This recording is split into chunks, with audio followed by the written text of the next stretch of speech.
Hello everyone, and welcome back.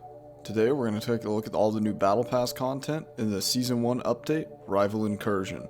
All of this content is unlockable for free at any point during the first season of Deep Rock Galactic, which is scheduled to run for about 4 to 5 months, starting on November 4th, 2021. And no worries if you aren't able to snag this content before the event ends, as it will go into the Helmet, Crate, and Matrix Core loot pools whenever it's gone from the Battle Pass. And now if we head over to the new season terminal, we can check out all the Performance Pass content. This is Season 1 of the Performance Pass, Rival Incursion. There's a couple new currencies to go over here, so let's look at those now. First we have Scrip. Scrip is a special, unique, and hard to obtain company currency that's used to purchase things in the Cosmetic Tree, which we'll talk about later. But all you need to know is you can get Scrip from the Battle Pass, daily challenges for beating industrial sabotage missions, and also the first 10 data packs that you retrieve. As far as daily challenges go, they come in a couple different variations.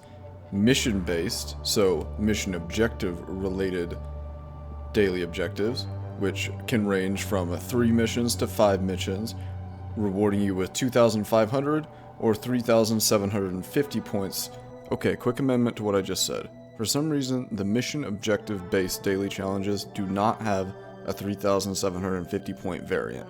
All of the other daily challenges do, but for some reason the yellow, the mission objective based type, do not. I'm not sure why this is or if it's intentional, but currently only the 2,500 type exists. Then we have class based objectives. These require you to play one of either class, and can be any combination of the classes, for 3 or 5 missions, once again for either 2,500 or 3,750 points. And lastly, we have biomes.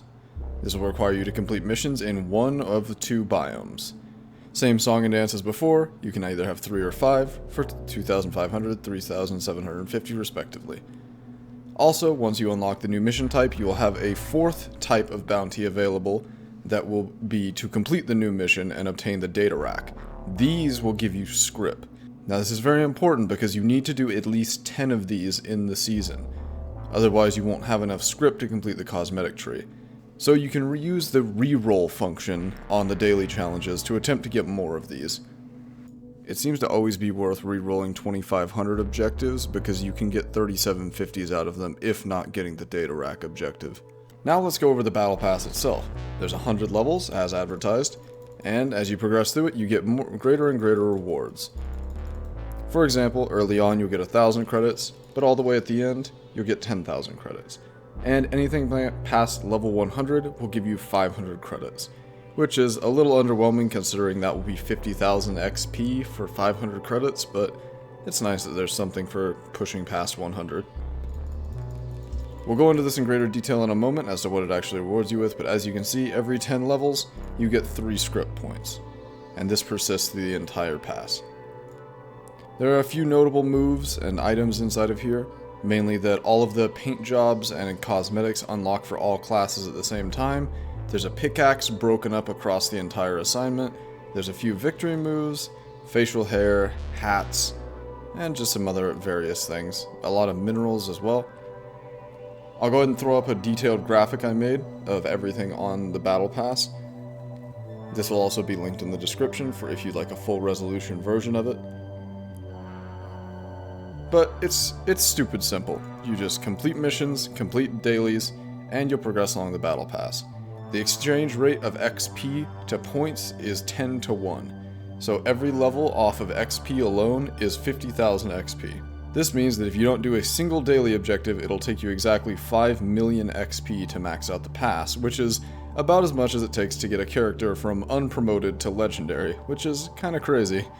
But with the assistance of the data cells and the daily challenges, it should be quite a bit less than that by the end of things.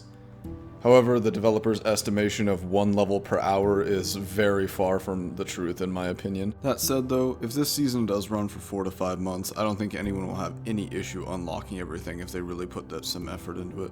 Now we have the Cosmetic Tree. The way I see it, this is basically like its own DLC, as it has 1 weapon framework for all the weapons in the game, an armor paint job for every class, a victory move for every class, and a weapon paint job for every class, along with some other bits and bobs sprinkled in like these hats and hairstyles, and then there's also all these minerals along the way as you progress through the tree. So by using script, you can unlock a single node in this tree.